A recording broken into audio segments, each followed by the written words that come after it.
বিসমিল্লাহির রহমানির রহিম। আপনারা দেখেছেন একটা নিউজ হয়েছে আমাদের ডক্টর ইউনূসের যে ডক্টর ইউনূসের খুব ঘনিষ্ঠ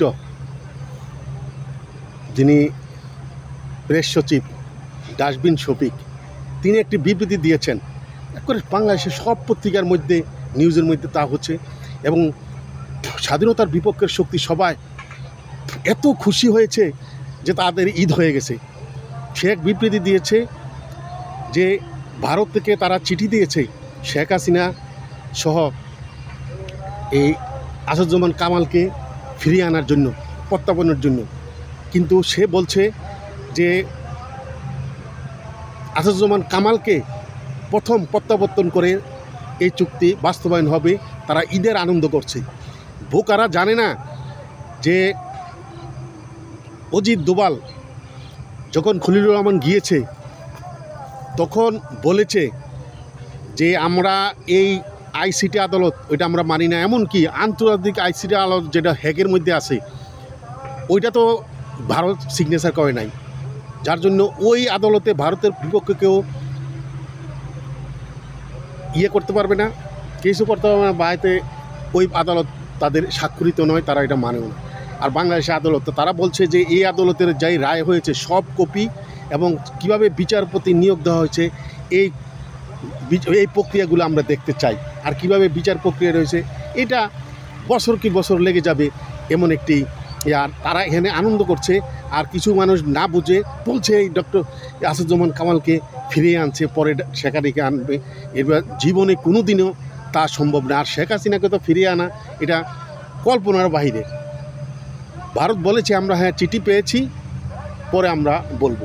এই বলবো করতে করতে করতে তো কত বছর যাবে, কত ইলেকশন যাবে, তা শেষ নাই। কিন্তু বাংলাদেশ আওয়ামী লীগকে বাদ দিয়ে এই সরকার নির্বাচন করার যে পায়তারা শুরু করেছে ডক্টর ইউনূস, তিনি জানেন যে আওয়ামী লীগকে নিয়ে নির্বাচন করতে গেলে আওয়ামী লীগ আবার বিজয় হবে, আবার ক্ষমতা আসবে।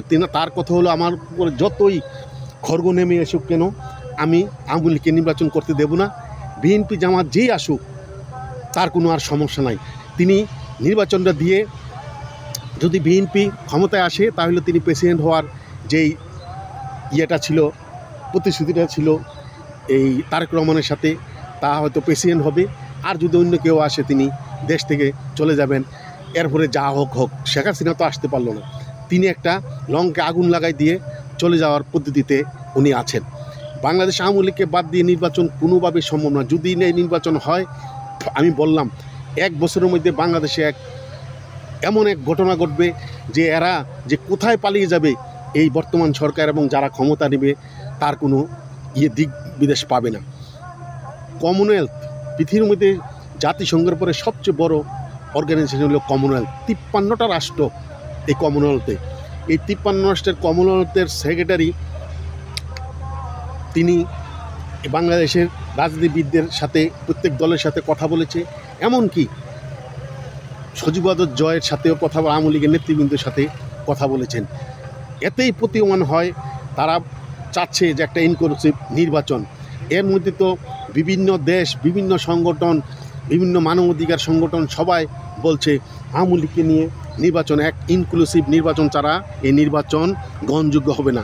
এদিক দিয়ে ফ্রান্স, আয়ারল্যান্ড, জার্মানি, যুক্তরাষ্ট্র তারা ইন্ডিভিজুয়ালি আলাদা আলাদাভাবে তারা এই সরকারকে বলেছে যে আওয়ামী লীগকে ছাড়া এই দেশে একটা ইনক্লুসিভ নির্বাচন হবে না। আর এই নির্বাচন হলেও আমরা এটা আমাদের সরকার তা মেনে নেবে না। আর নির্বাচনের আগে তো আওয়ামী লীগ লাগবে না, বিএনপি জামাত এনসিপি তাদের গৃহযুদ্ধতে এই দেশে একটা যে কী অবস্থা হবে আপনারা দেখেছেন। গতকাল পাবনাতে শত শত নেতাকর্মী আহত হয়েছে, গুলি করা হয়েছে। আবার গতকাল ফেনীতে এই আব্দুল আল মিন্টু, খালেদা জিয়ার ভাইস চেয়ারম্যান আব্দুল আল মিন্টুর গাড়ির বহরের উপরে হামলা করেছে এই বিএনপির বাউন্ডারিতে গুলি করেছে। এভাবে সারা বাংলাদেশে যে কি হচ্ছে না, নির্বাচন করবে। আর বিএনপি তো খালি নমিনেশনটা তফসিল ঘোষণার পর নমিনেশন দাখিল হলে তো, নমিনেশন ঘোষণা হলে তো সারা বাংলাদেশে একটা অগ্নি স্ফুলিঙ্গ। আমি দুইটাই দেখাই। ব্রাহ্মণবাড়িয়ার রুমিন ফারানা তিনি কি বলেছেন? তিনি বলেছেন, আমি যদি মনোনয়ন নাও পাই, কিন্তু আমার জনগণ যদি চায়, আমার শুভাকাঙ্ক্ষীরা চাইলে আমি তো নির্বাচন না করে পারবো না। আমার মার্কা শীষ হোক আর যেটাই হোক, আমার নির্বাচন করতে হবে। ঠিক তেমনি নূরকে যেই বাউফলের গলাচিপা বাউফল পটুয়াখালীকে তাকে দেওয়া হয়েছে, ওখানেও যে বিএনপির যে আছে, সে বলছে যে আমার জনগণ যদি চায়, তা আমি জনগণের কথা তো বাদ দিয়ে কিছু করতে পারবো না, আমার নির্বাচন করতে হবে। এতেই বোঝা যায় সারা বাংলাদেশে বিএনপির নিজেদের মধ্যে যেই দ্বন্দ্ব হবে, এই দ্বন্দ্বেই বিএনপি নিঃশেষ হয়ে যাবে। সারা এমন দুর্ভিক্ষ লাগছে, এই সোনার বাংলা কত উন্নয়ন হয়েছিল বাংলাদেশে, এত আপনারা দেখেছেন সারা বাংলাদেশে উন্নয়নের জোয়ারে, মানুষের খাদ্যের অভাব নাই, কিছু নাই, কত রকমের বাতা, কত কি সারা বিশ্ব তাকিয়েছিল। কিন্তু আজকে এখন বিশ্বব্যাংক তারা বলছে, তারা বিবৃতি দিয়েছে, আগামী 5-6 বছরের ভিতরে বাংলাদেশ বিশ্বের মধ্যে সবচেয়ে দারিদ্র্যপীড়িত, ক্ষুধাপীড়িত 6.5 কোটি মানুষ অনাহারে অর্ধাহারে থাকবে। আবার দেখেছেন যে বিএনপির এখন মানুষে জানে বিএনপি ক্ষমতা আসবে, কিন্তু বিএনপির সারা দেশে এই পর্যন্ত প্রচুর নেতাকর্মী জামাতে যোগ দিয়েছে। এই গতকালে দেখেছেন আপনারা নিউজে, কুমিল্লার দেবিদ্বারে, যেখানে ওই কালাপাঠা হাসনাত আবদুল্লাহ, ওই এরিয়াতে দামতি ইউনিয়নে, একটা ইউনিয়নের শত শত বিএনপির নেতাকর্মী, পদবীধারী নেতাকর্মীরা জামাতে যোগ দিয়েছে। এমন একটা অবস্থা হয়েছে। আবার কেউ কেউ স্বপ্ন দেখছে, এই সরকারও চাচ্ছে যে একটা রিফাইন আওয়ামী লীগ, শেখ হাসিনা এবং শেখ হাসিনার পরিবারকে বাদ দিয়ে একটা রিফাইন আওয়ামী লীগ করে তারা নির্বাচনে অংশগ্রহণ করুক। আমি যতটুকু জানি সারা বাংলাদেশের, আমার যতটুকু দেখা, এই 14-15 মাসে সারা বাংলাদেশের বিভিন্ন জায়গায় ঘুরছি, দেখছি, কিন্তু একটা লোক এমন নাই যে তৃণমূলের বলে শেখ হাসিনাকে বাদ দিয়ে তাকে অন্যকে আওয়ামী লীগের দায়িত্ব দেওয়া হোক। বর্তমানে আওয়ামী লীগের বঙ্গবন্ধু কন্যা শেখ হাসিনার বিকল্প কেউ নাই, শেখ হাসিনার বিকল্প কেউ মানবে না। আর আরেকটি কথা অত্যন্ত দুঃখের সাথে বলতে হয়, আমরা হিংসার রাজনীতি পছন্দ করি না। আওয়ামী লীগের যেমন নেত্রী বঙ্গবন্ধু শেখ হাসিনা, বিএনপির নেত্রী ম্যাডাম খালেদা জিয়া অসুস্থ। আমি এটাকে নিয়ে রাজনীতি করতে চাই না। রেজবি সাহেব বলছে শেখ হাসিনা খাদ্যে পয়জন দিয়ে দেওয়াতে খালেদা জিয়ার এই অসুস্থতা, এগুলা কথার কথা, বাল্যসুলভ কথা। আমি খালেদা অসুস্থতার আমি তার রূপমুক্তি কামনা করি। আমি চাই খালেদা জিয়াও থাকুক, শেখ হাসিনাও থাকুক, রাজনীতি করুক। খালেদা জিয়ার পরেও কিন্তু এই বিএনপিতে কেউ হাল ধরার নাই, এই দেশ, এই দল কেউ হাল ধরতে পারবে না। আর আওয়ামী লীগের বর্তমান যে অবস্থা, যেই চোর বাটপার আওয়ামী লীগের ব্যবসায়ীরা যেভাবে এটা রন্ধে রন্ধে ঢুকে গেছে, এটাও শেখ হাসিনা ছাড়া কেউ আপাতত কেউ এটা চালাতে পারবে না। আর আরেকটি কথা, অনেকে অনেকভাবে বলছে তারেক রহমান 2024 সালে 5 আগস্টের পর বিএনপির ইতিহাসে, জন্মের ইতিহাসে সবচেয়ে ভালো অবস্থা ছিল বঙ্গবন্ধু কন্যা শেখ হাসিনা বিদেশ চলে যাওয়ার পর। কিন্তু এরপরেও যদি তারেক রহমান দেশে আসতো, এত জনপ্রিয়তা ছিল।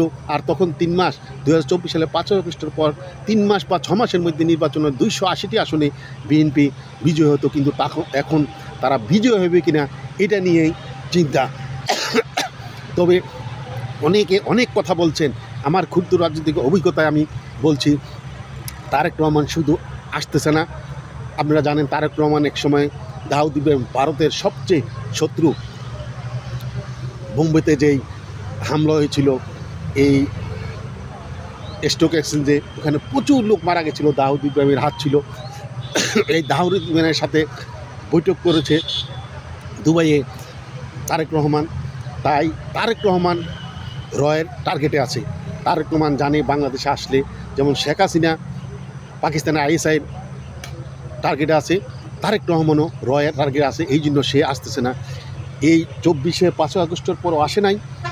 এখন ম্যাডাম খালেদা জিয়া, তিনি মৃত্যু পথযাত্রী, যে কোনো সময় উনি হয়তো চলে যেতে পারেন।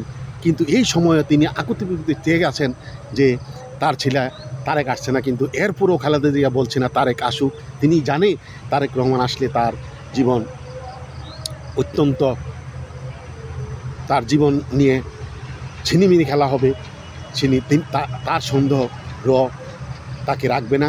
এই জন্য এই অবস্থার মধ্যে তারেক রহমান আসছে না।